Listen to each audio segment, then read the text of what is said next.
Fly me back in time so we can play among the stars.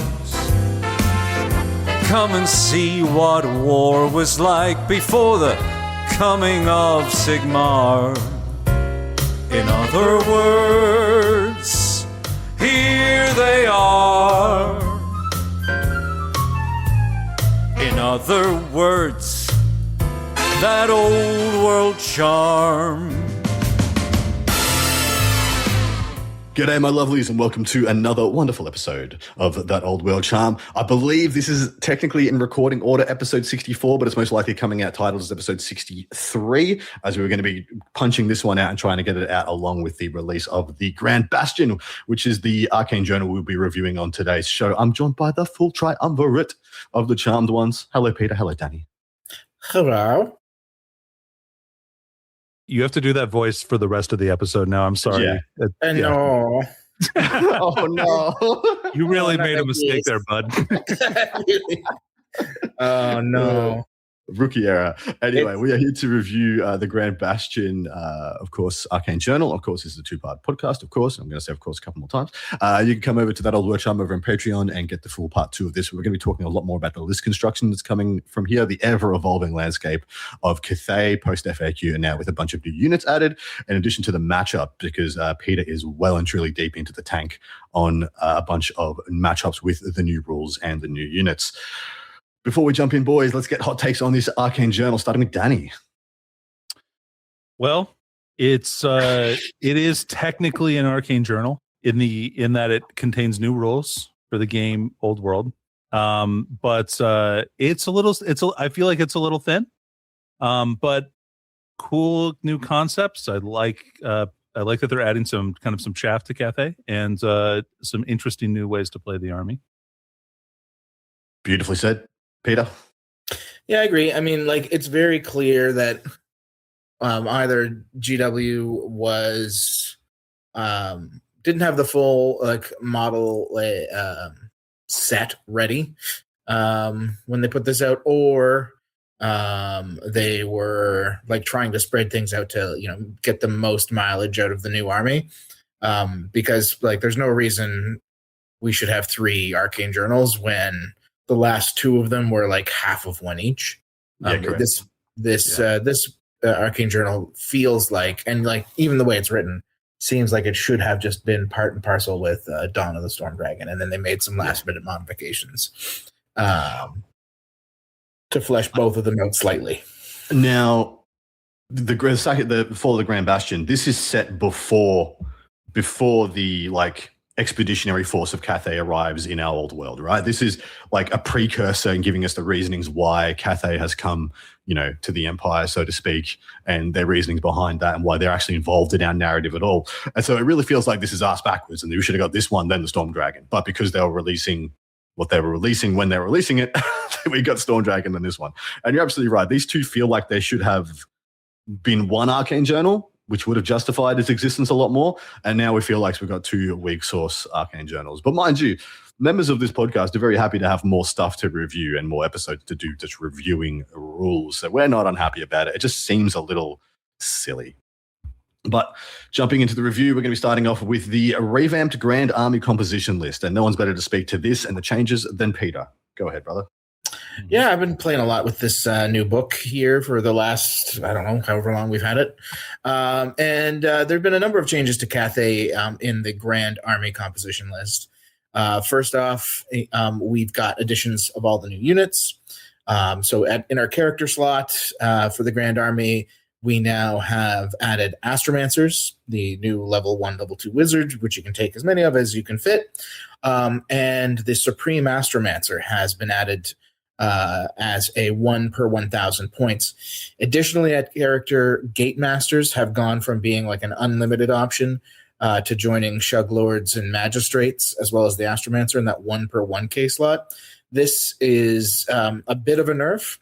Not that anyone was really running Gate Masters, but it's just it lessens the chance you're going to want to take one when they're covering up the option to take a when you're no longer able to take a Shug Lord or a Lord Magistrate if you're running one. At core, we see the peasant levy has been added. You can have as much peasant levy as you can have your fill of, along with Jade warriors. However, Jade lancers are no longer a core option unless you take a gatemaster or gatekeeper and make them your general. At which point you're allowed 1 unit in your core slot maximum, no matter your army size, instead of having 0 to 1 per 1,000 points. If you still want to do Jade lancers in core, you have Jade fleet for that. Yep. In special, we see the addition of the Crane Gunner teams, the Iron Hail Gunners, which we'll cover later. War Machines have been toned down. Instead of being 0 to 3 per 1,000 points, is now 0 to 2. Not that anyone's taken more than like 3 of them anyway. In most lists, they get pretty expensive. And then basically everything else is exactly the same when it comes to the composition list. In general, it's a number of like very tiny nerfs to the army as a whole, and kind of like restrictions in the way to play, at least from a competitive perspective. But we now know exactly like where we can put our new toys. What do you reckon, and what do you think, Danny? I mean, it's I'm glad to see kind of maybe a little bit less Jade Lancers in core. Like they're going to have to take some infantry models unless they want to really not take one of the good characters. I think that's probably good. The War Machine thing doesn't matter at all. Yeah. That's a non-factor. Did they have wording in the previous Grand Army? Maybe I'm forgetting. You had to have your general as a Suggestion Lord or to get the Cathay and Sentinel, or your general as Lord Magistrate in order to get the Sky Lantern as special? Yes. Yeah. Okay. Yeah, which was always a bit weird because you took the magistrate, put him in a lantern, then got a special lantern for your lantern. Yeah, right. And but that's the same. And again, it doesn't matter though, because if you were going to take a lantern, like you're probably just going to. It doesn't matter if he's your general or not. You could take him in rare. It's not like you're going to take any Cathay and Sentinels. Yeah, unless I do try to be nice to people. I do believe this 100% locks out Jade Lancers as core, because there's no chance you're taking a Game Master or Gatekeeper as your general. I just don't think that is a real thing, unless, of course, you're playing Jade Fleet, in which case you're doing it anyway and it doesn't matter. Or you're doing like a lower point cost. If you're running 1,000 points, I can see it. 100%. Yeah, 100%. Where you can't really fit a really like decked out Lord Magistrate or Shug Lord. It really feels like the wrong thing to put a little nerf on, though. Like the Jade Lancers were not, in my opinion, they were good. They were like somewhere between, like they were like an inner circle knight for Empire. So it is fair that you would need to do a term and condition to get them in as core, but then to also crack the Gatemaster to 0 to 1 and then have to have it be your general. It just seems dead now. Yeah, like it's a lot of stacking, kind of like quote unquote nerfs. And why? Narrative is the question. Well, I can see. Like, they really want to separate these 3 armies of infamy they now have, and they really do a good job of that in this book. One thing I'll say about this book is there's a lot of subtle changes that I think are very healthy for Cathay as a whole. The main problem, and kind of mentioned at the beginning, is that it really should never have been 3 books to begin with. It should have been 2. Yeah. But that said, like I really like what they do here. And like peasant levies, which when we go over them later, they're fantastic. Like they definitely, they're not the same as a Jade Lancer unit, but like you're not sad to be running peasants over Jade Lancers, in my opinion. They have the equal merit. You just run the list differently because of them. So for sure. All right, into the Grand Cathay Warriors of the Wind and Field Army of Infamy. Danny, you want to take a read of the composition list? Sure. So standard 50% characters.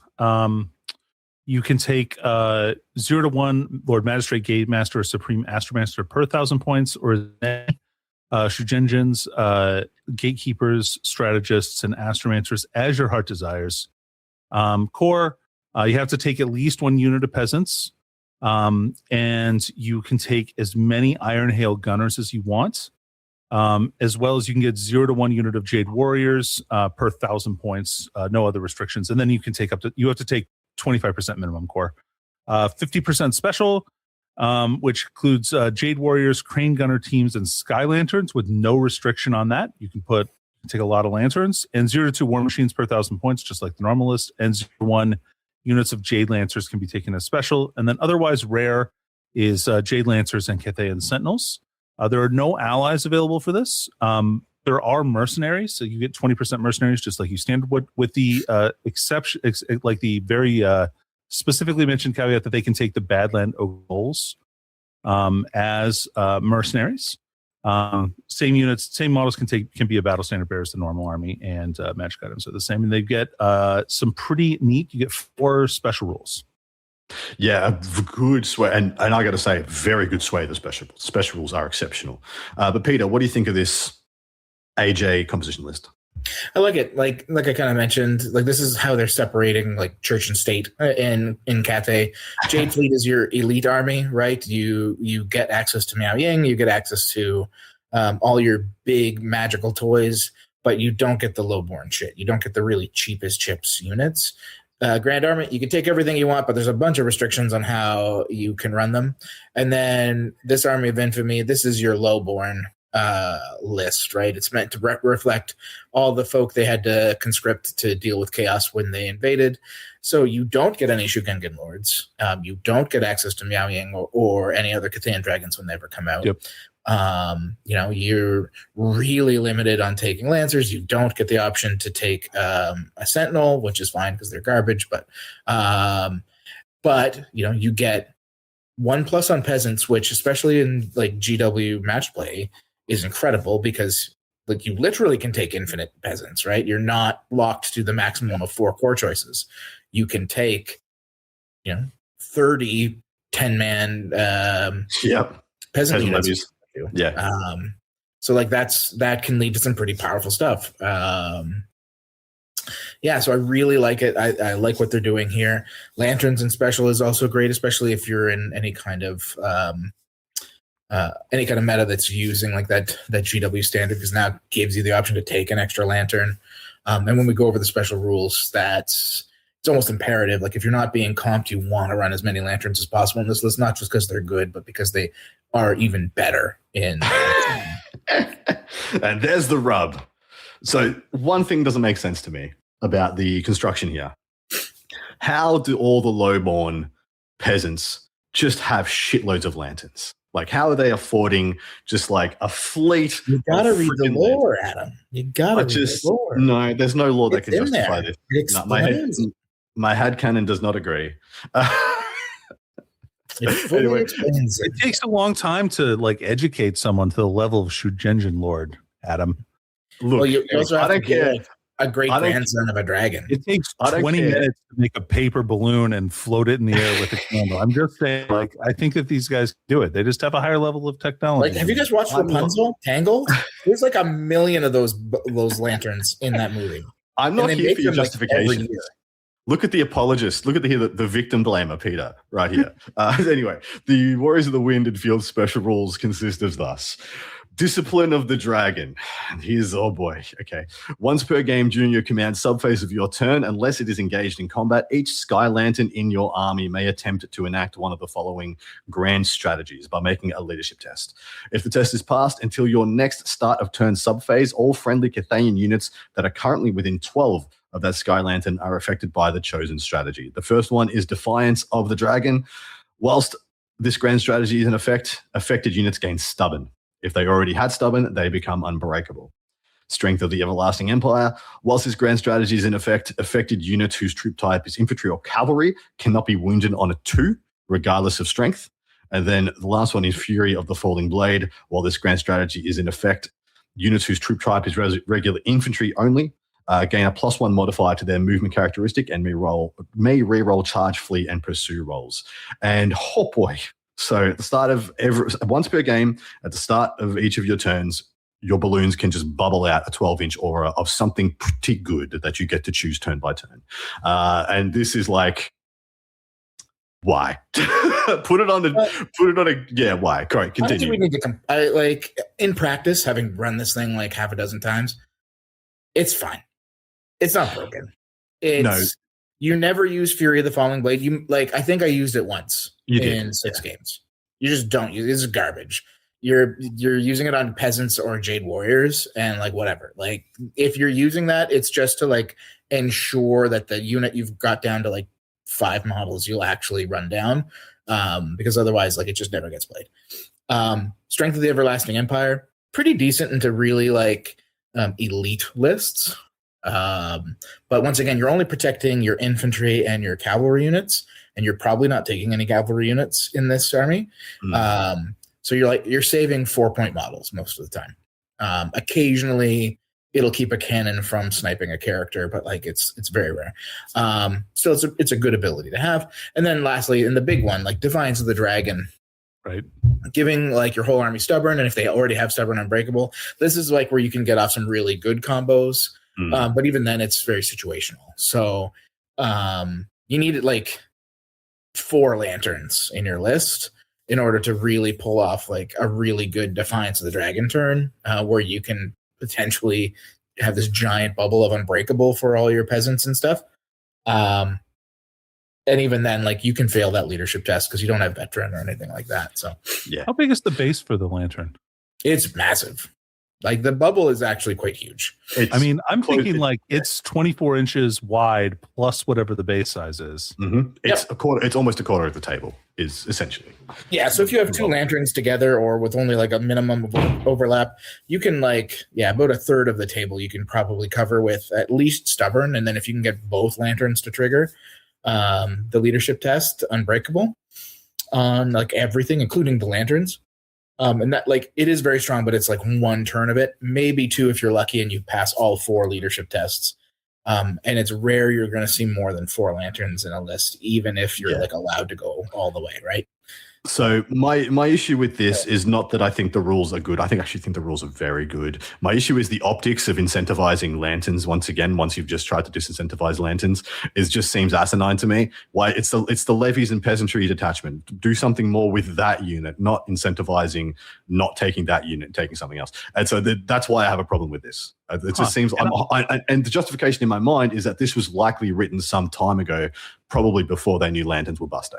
And that's my gut instinct that this was written read this possibly a year ago. Oh yeah, no, you're right, Adam. Like yes, like this looks bad, right? It does. The optics are terrible.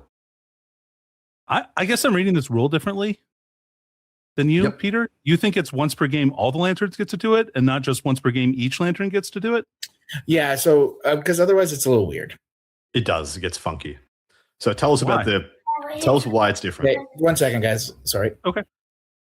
Danny, in your read, how much more busted is your read than Peter's interpretation? I just see it as like you just like kind of swap lanterns and you get stubborn for the whole game on all the peasants.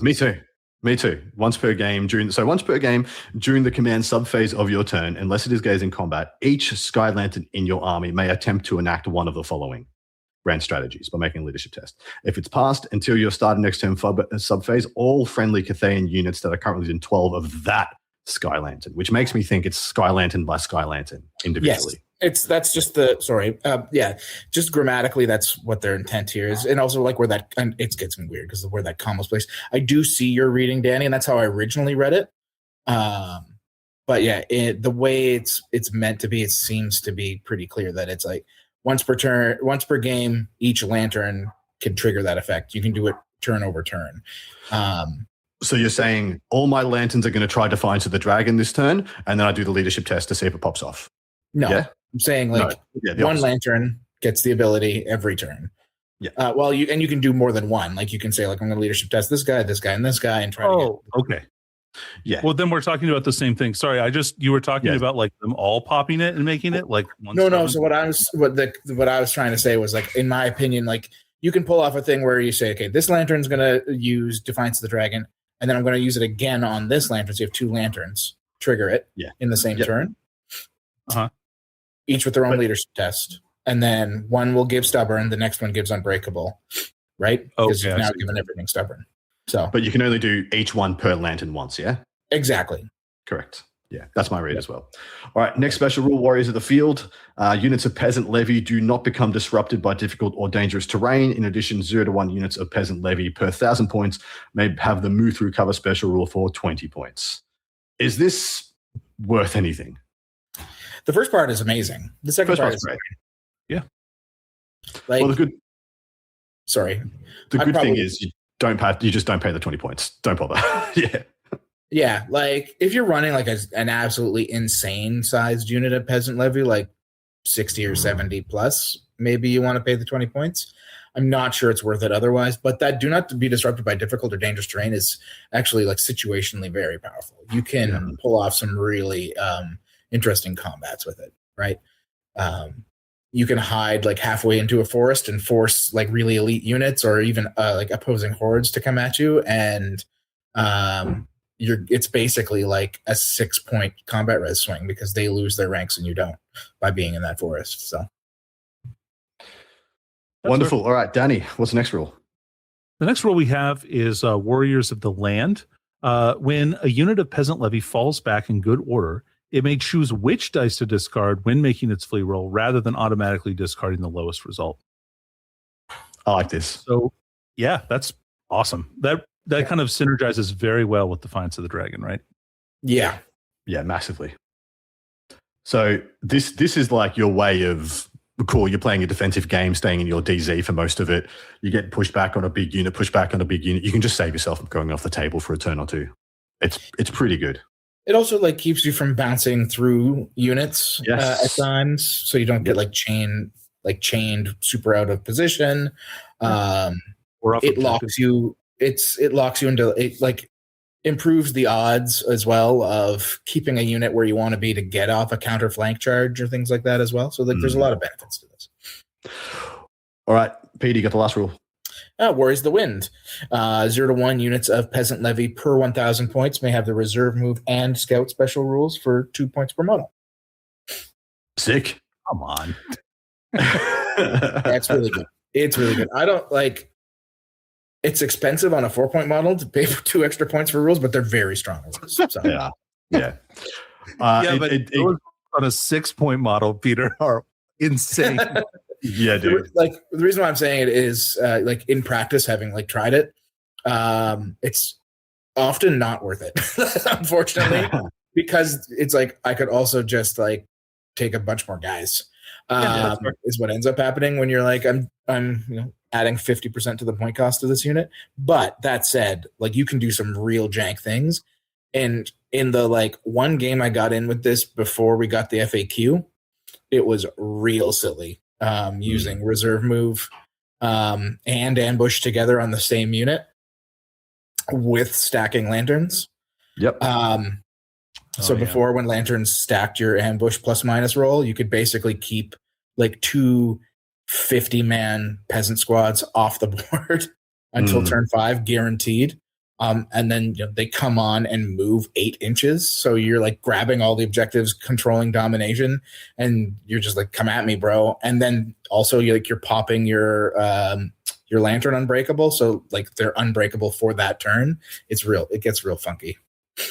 So I have of course a lot of good things. These are good rules. This is all good stuff. When you add it all up, like this is cool, this is thematic, this is whatever.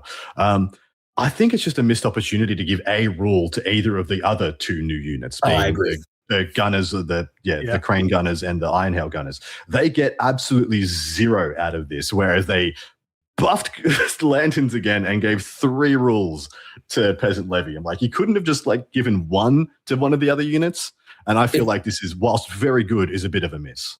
I would have loved Warriors of the Wind to be on iron hail gunners as well. I would have, dude. Oh yeah, that would have been really good. Honestly, yeah, it really would have made a difference.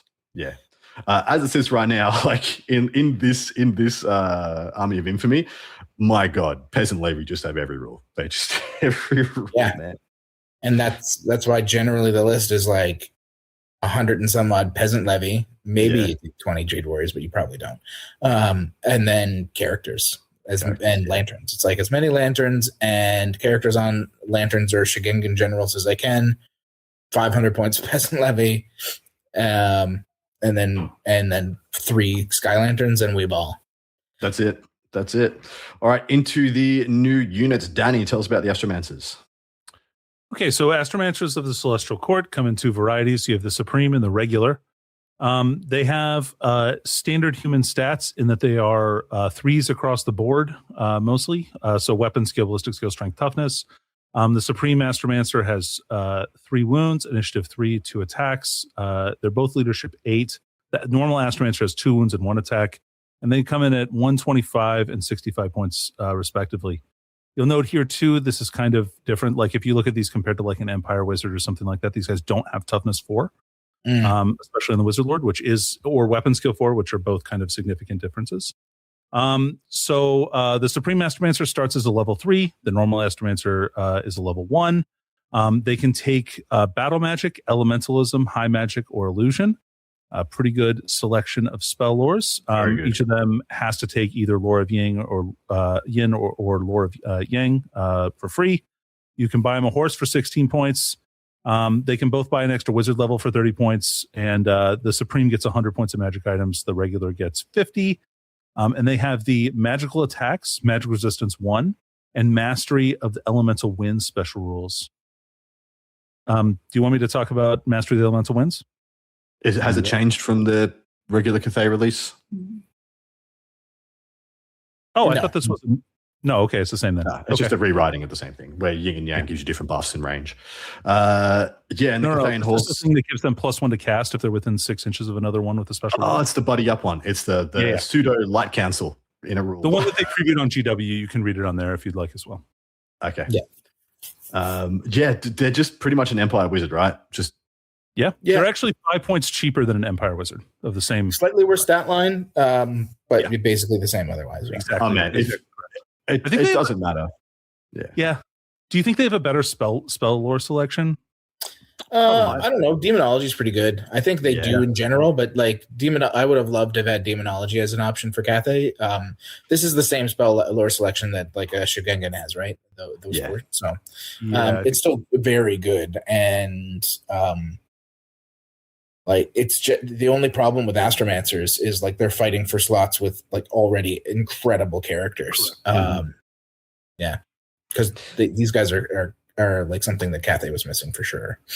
For sure. The Cathayan horse is a horse. It has countercharge and swift stride. Pretty cute. It has countercharge, but yeah, it's the same as the one that the other characters get. So, and he's all right, Peter. Your time to shine. Peasant Levy. The Peasant Levy. So, Peasant Levy, movement 4, weapon skill 2, ballistic skill 3, strength toughness 3, 1 wound, 3 initiative, attacks of 1, leadership 5. You have the option to take a Peasant Elder who has got +1 ballistic skill and +1 attack and +1 leadership, all for a whopping 4 points. That Elder is 8 additional points, but he could be worth it in the long run. They come only with hand weapons base. They are unit size 10 plus. On the like regular infantry 25 by 25 base. The entire unit can be equipped with either long spears, which had the internet really mad for about 5 minutes, and war bows, which is like generally the better option. You can pay a point per model to give the whole unit light armor, but you won't because you can't also get shields for any reason, so just don't bother. We can't afford any body armor for our troops, Peter. Any unit can get a Peasant Elder, which we've already mentioned, for 8 points, and then a Standard Bearer or a Musician. They can't get magic banners. That's okay. They come with Close Order base, but you can choose to switch them to Skirmishers for free. You have to replace the rules, so you can't like reform or anything. And 0 to 1 unit per 1,000 points in your list can have the Ambusher special rule for an extra point per model, which is almost always worth it. For special rules, already mentioned Close Order. They also have Horde, which is fantastic, and Warband. War bows, we all know, 24-inch range, strength user bows. And then long spears are a new spear that every High Elf player and Wood Elf player wishes they had access to. It is strength user, AP nil, fight in extra ranks. Key here, strikes first. And they only get this in a turn in which they have been charged, not when they are doing the charging. However, this is still seemingly very strong. The only problem is these are weapons skill 2 models at strength 3 and no AP. That said, like it isn't bad. You're generally going to kill at least 1 or 2 things when you've been charged, if not more, because if you're like Horde and 10 wide, you're often getting like 30 attacks into your opponent before they get to punch you, even with the bad everything else. It's just an amazing unit. 4 points is so cheap. They probably should have been 5. Kind of like Peasant Bowmen, I believe, are 5. But still, like, definitely you're going to see a lot of these on the field. At minimum, you'll see 2 to 4 units of, I'd say 12 to 14 with warbows and skirmishers. And then like maybe people will start taking like a single big brick of spears, but I doubt it.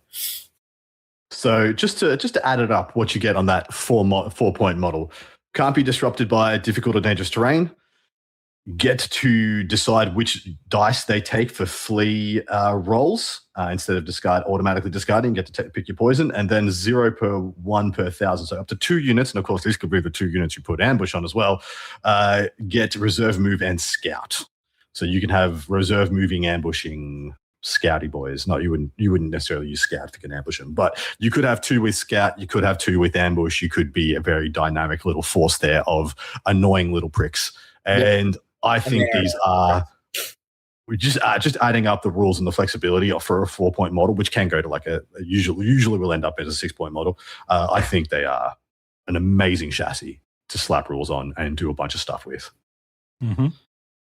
Yeah, they're good. I mean, all right. So much, right? And like they're not even like bad leadership if they're ranked up. Yeah, correct. And, despite having the levies name, they do not have the levies rule. They are not levies, yeah. So like they're levies in spirit, not in action. So they get all the like leadership benefits of everybody else. Your lanterns are going to be making them leadership 8 or 9. Your strategists and your magistrates are going to be making them 9. You'd be like your general involved. So even if you're not ranked up, like you're generally going to be in good shape. And then if you are, your minimum, as long as you're three deep, you're getting a leadership 9 unit without having any characters hanging out. Yeah, so. I have to take a moment here to highlight how much better this 4-point model is than everyone else's lowest to the ground model in their respective book. It's pretty good, man. You Empire State Troops. Oh, it's pretty good comparison. Yeah, but like pretty robust. Like look at Peasant Bowmen. That's where they based this off of, right? They're pretty good. Peasant Bowmen are legit, to be fair. But like Peasant Bowmen are like. I guarantee that's what they looked at when they made this choice, because Peasant Bowmen are what, 5 points? Yeah, and come with a bunch of what you pay for with this unit. Yeah, and they also have a 30-inch range on their bows instead. Correct. They're long bows. So like that's pretty significant as well. Like that said, they're both awesome. They're just both great. All right, Crane Gunner teams. Bunch of cool freaking rules. Too many points to be good, in my opinion. But let's go for it. 16 points per model gets you movement 4, weapon skill 3, ballistic skill 3, strength 3, T3, 2 wounds, which is interesting. Initiative 3, 2 attacks, and leadership 7. Of course, they're 2 wounds because there's a guy holding a shield and a guy with a gun. They come in unit size of 3 to 8 as regular infantry on 25 by 50 mil bases. So those long boys that usually we would put like a cav model on in days of yore. They have hand weapon, crane guns, light armor, and tower shields. 0 to 1 unit per 1,000 points may have ambushes for 1 point per model and have reserve move for 2 points per model, which blows them out to 19. And this is significant. They come with open order. The tower shield is a shield that improves your save by 3, rather than the usual 1 against attacks made by enemies that lie within the wielder's front arc. However, offers no protection to the rear or the flanks. So they will have a 3-up save versus the front for light armor, and then the tower shield giving you +3. The crane gun is 36-inch range at strength 6, AP 2, armor bane 2, cumbersome, move or shoot, which is why the reserve move is, I believe, almost auto take for the reserve move. You just need it in addition to like having to be able to turn the unit. So the tower shield matters at a minimum. What do we think about this? I think they're too many points for not enough damage, personally. For like one shot at strength 6 for 16 points at like only BS 3. Freaking rough. But I love the idea of the unit. I love the way the tower shield works. I think it's thematic and it's cool and the models are sick, but I am not seeing how these guys offer much of anything. But Peter, you have the experience with them. Take it away. Well, first off, never take ambushers on this guy. That's the stupidest thing you could do. Insane. With move or shoot, like you're basically wasting at least 2 turns, if not more, of doing nothing, because ambushing counts as a movement. So you would pop them on the board and they would just sit there. It's such a ridiculous thing to give them a special rule. Like, anyway, they either don't know how ambushers works or like they had some really fluffy concept in mind. That said, these guys are fine. They're not the problem with them. And the reason why you probably won't see very many, and I could be wrong, is just Sky Lanterns. They're ballistic skill 4 and exist. Yep. But at like 135 points for a Sky Lantern, you're getting like a 7 wound model that's got 5 shots. 5 of these guys, if you take reserve move, are 90. So you're saving like 40 points. You can get like an additional 3 dudes. But the lower ballistic skill, it evens out, and I'd rather have the Sky Lantern for the mobility. That's kind of the toughness, I think. Yeah, and the toughness. Yeah. Yeah. That said, yeah, like you could probably take a bunch of Sky Lanterns and a bunch of these guys and see what happened, and it would be a lot of strength 6 AP2 shots, which is I'm kind of here for that. Like that doesn't sound too bad to me. And like if you took a unit of 8, right, and you put them in like, I don't know. I mean, I guess like it's gonna be pretty wide, but yeah, you just like kind of back up like an inch and a half in a woods every turn, or 2 inches if you're in the open, and like just keep shooting people. And I don't know, you'll probably do a couple of wounds every turn. Yeah, and you could attach a wizard to them, and you can give them earthen ramparts or things like that as well, which could improve their survivability. Yeah, this is a fine unit, and I think other armories would take it. I think Cathay doesn't, just because they have better options. It dies in the comparison, is in the internal balance is where this thing dies. Because I mean, I think Skaven would love Jezzails to be this, to have a 3-up dad. to have a 3-up save and like, you know, a very quality gun. My issue is it's a BS3 model that can only shoot, and it has fantastic range. So like 36-inch range is the correct number, so that, you know, people want to pressure you. They will be inside 18. You won't take long range penalty, and you actually hit things. But if you took a unit of 8 with reserve move, boys, how many points is that? So it's 18 times 8. 128.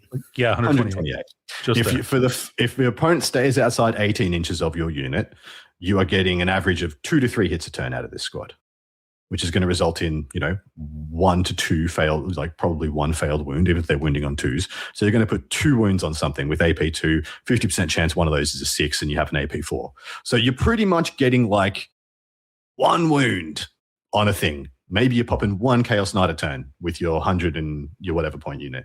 And like, you just have a freaking lantern that just stays ahead of that unit, stays on the flank of that unit. It's infinitely better. But I 100% agree. In any other freaking army, this actually looks like a decent unit. Yeah. All right. They seem well balanced. I mean, I guess that's what I'm more. Yeah, I agree. You're not wrong, Adam, at any point that you bring up there. And I mean, like, if you want to compare them to Jezzails, which is, you know, their basis. With reserve move, they're 1 less point. They don't have magical attacks, which is huge. And they have 1 better armor save. Are Jezzails multiple wounds too? Yeah, they're 2 wounds. They're 2 wounds as well, yeah. So you're saying they have the multiple wounds 2 rule on the gun? Oh, no, they do not. No, neither. Oh, okay. Yeah. But they do have the thing where if they roll a 1-day hit, you roll again, and on another one they die.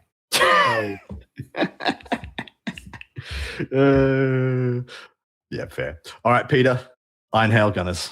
Iron Hail Gunners. These guys are also almost good. Iron Hail Gunners are movement 4, weapon skill 3, ballistic skill 3, strength 3, tough 3, initiative 3, 1 wound, 1 attack, leadership 7, for 12 points a model. They don't, like Crane Gunner teams, they don't get a command option, or at least a full command. They can take a marksman, which has 1 additional ballistic skill over their standard dudes.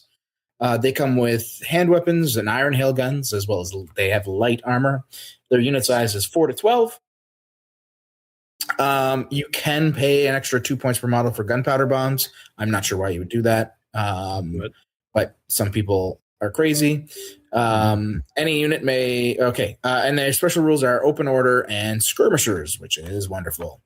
Iron hail guns are the big sauce here. They are 12-inch range, strength 3, AP -1. They also have the move and shoot ability, as well as multiple shots D3. But the big thing, like the blunderbusses, these models suffer no negative modifiers for firing at long range, for using multiple shots D3, or when they make a stand and shoot charge reaction. If you choose to pay 2 extra points per model for these already expensive dudes, you can have gunpowder bombs, which are a 9-inch range, so worse range, strength 3, no AP, Armor Bane 1, move and shoot, and quick shot. So quick shot would be the big beautiful thing here, but really it's not going to come up. And with those, if any successful hit roll causes D3 hits rather than the usual one, I think I prefer the thing that basically suffers no penalties to hit. Same. Personally, but like you do you, boo. Infinitely same. I guess like so the bombs give you what, like you can always stand and shoot with them. Yeah, basically that's it, right? But this is a unit that is going to be able to move 8 inches a turn and still get to shoot at like full capability. So it feels like there's no reason. I would have almost said you could have just given them gunpowder bombs for free. Same. Yeah, doesn't touch the 120 sides. is legit for them. That's for 10 is not bad. It isn't bad. And once again, it's kind of like this crane gunners where like in other armies, I think you'd really consider them. If these guys could have gotten ambush, unlike the crane gunners, we're on. I would take them. Yeah. These guys with ambush are insane, which is probably why they didn't do it. These guys are exactly right. One rule away from being legit. Them only having a 6-up for 12 points per model, like they are just going to probably shoot once and die. But man, they shoot pretty good before they die. They legit do a decent amount of damage. It's swingy. Like it's very swingy, and they're at that price point where 120 points to shoot once then die, because you've got to be within 12 inches to like shoot. And then the fact that they're super exposed to like counterfire, like a fireball might just clear the whole thing, let alone a wind blast. It's a big risk reward play, I think, in my opinion. Wood Elf players are just crying here as you talk about it. I'm like literally, terrible. What are you talking about, dude? No. What I'm saying is in the Cathayan lexicon, right? In the Cathayan army, you're adding in a unit that's super, super threatened by small arms fire. Whereas the vast majority of Cathayan units, either they're levies and they've got enough models, or you don't care. They're lancers or Jade warriors who don't really care about bow fire, or they're freaking lanterns who really don't care about bow fire. And all of a sudden you're putting in something at a decent price point that people just get returned with their peasant bowmen against. How dare you use internal balance against me directly like this? This is bullshit. When you don't have a choice, you just roll with the punches, baby. But you do have a choice here. Now, that said, I do like these in like small units of 4, where they're not going to cause everything around them to panic. Yeah. They have like a lot of the mobility is bigger with a unit of 4 because you can hide them just about like anywhere. And then they can like finish off squads. Those guys that are running away at the end of the game that are like 1 or 2 models, they're perfect for that. Otherwise they'll just chip away. Your opponent wants to ignore them to deal with bigger threats. There's something really valuable there. The other value I like in Iron Hail Gunners, if you're going to take them, is in the vampire matchup. If you're not trying to spam magic missiles to deal with banshees, like a small handful of Iron Hail Gunners with an Astromancer to give them magical attacks is legit to kill ethereal stuff. Yeah. And what, you're going to waste a scream on a unit of 4 Iron Hail Gunners? I mean, they will, because otherwise they'll be made dead. That's what I mean. They have to. But that's sick that you make them have to. Like, that's actually cool. Well, wait, what gives them? They get magic attacks for him joining the unit? Yeah, you put an Astromancer in it. An Astromancer gives the unit magical attacks because it has magical attacks, right? It does have magical attacks. Yeah, but that only affects his attacks, right? I don't think it affects their attacks. Oh, don't tell me. Don't be like that. I thought you knew something I didn't, Peter. I was just rolling with it. I think Danny's correct. I think I'm confusing my wood elves that just have that spite. Oh, that's spite, dude. Again. Luminescence. Give me that all day long, baby. Yeah. Anyway, I still like them. I think they're cute. That's cool. All right. Into the Cathayan special rules. Are any of these actually new, or is this just a restating of the same stuff we've had in the Cathay? There is. They nerf the winds. All right. Hit it, Peter. What did they change? Yeah, so Celestial Forged Armor is the exact same. Mastery of Elemental Winds is the exact same. Will of the Dragons is the exact same. Elemental Winds now, it used to be on a 1 to 3, you had Winds of Yang. And on a 4 to 6, you would have Winds of Yin. Now it is split in 3. So at the beginning of every round, you roll a die. On a 1 or a 2, nothing happens. The wind grows still, so you do not get any buffs for your models with the Will of the Dragon. If you manage to roll a 3 or a 4, the winds of Yang will blow stronger. Any of your wizards with the lore of Yang gain like their dispel range bonus and enchantment range bonus. And then everybody that has Will of the Dragons gets +1 move or +1 initiative. And then winds of Yin, if on a 5 or 6, it's your magic missiles and hexes get better. And then you get either +1 weapon skill or +1 leadership. The big thing here is it's no longer one or the other. There's now 1/3 of the time where you get nothing. So it's a slight nerf to the army. I think it's fine. It's and also something like that should have been done. So from the get-go. I agree. I didn't even notice that when I skimmed this. I just saw just the same crap I'd seen in all the other ones. But that is a great point. And that's it. That's all there is in this, AJ. We got 4 new units. We've got an update to the Grand Army list, and we've got a new Army of Infamy. The Army of Infamy was quite good. So we're just going to do our rankings and ratings and then finish up this podcast. Gentlemen, starting with, I guess I got to start with Peter again to get the baseline. How good is this release for Cathayan players? This is a 12. 12 out of 10. I hate that. that hurts me. Danny, what are your thoughts? How much do you, looking from the outside in, think this is good for Cathay or bad for? I mean, it like doubles the amount of units they have, so I'd imagine it's probably pretty good for them. I would say this is probably like an 8, maybe a 9, but like only because they may not be as excited about these units that have poor internal balance with the rest of their list, right? Yeah, I'm going to give this a 7. 5 because I think half the units are worth taking, half of them are not. The 2 shooting ones are pretty mediocre, whereas I think the Astromancer is totally okay. The Peasant Levy is freaking exceptional. The Army of Infamy is good, and I think overall this is good for Cathay. It's just rounding out and making their army list more robust. And plus, I have the box. I got sent the box from Games Workshop. Nice. The models are freaking amazing. Like, actually, wow. I'm changing my rating to a 2. Okay. Oh, no. 2 out of 10. Because they didn't give the little dude special rules. Oh, the familiar? Yeah, he's such a good little guy. He's the cutest little guy. Explain, Peter, for people who may not know what the hell. So in the article, the original article, a couple months ago when they announced this was coming at the World Champs, they were like, "Hey, you're gonna get a little guy. There's all these new models. You get your peasants and your gun guys and your wizards. You're getting a cute little guy. He's a little crow dude, and they're mystical crow dudes. They even like in the article, they're like, this is a mystical crow dude. Guess what? There's no special rule for mystical crow dude. He's just a thing on a sprue that you can pretend is your familiar. Mate, he's not even as good as a pigeon bomb.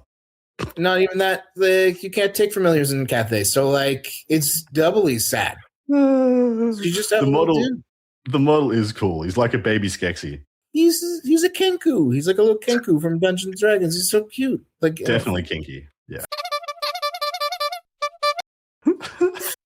You ruined the game for me. I might quit over this. He's out. He's done. 2 out of 10. On that note, we are finished with this podcast. Hopefully you'll come and join us over on part 2 at that Old World Charm. And we're going to be talking list construction and matchups, and in addition to unpacking a bunch of the games that Peter has so far, in addition to the one I had with him, which you'll hear about that more soon. Say your goodnight, boys. Bye-bye. Hey, he did the voice. You've been listening to That Old World Charm with those charming chaps, Adam, Danny, and Peter the Falcon. Thanks ever so much. Cheerio.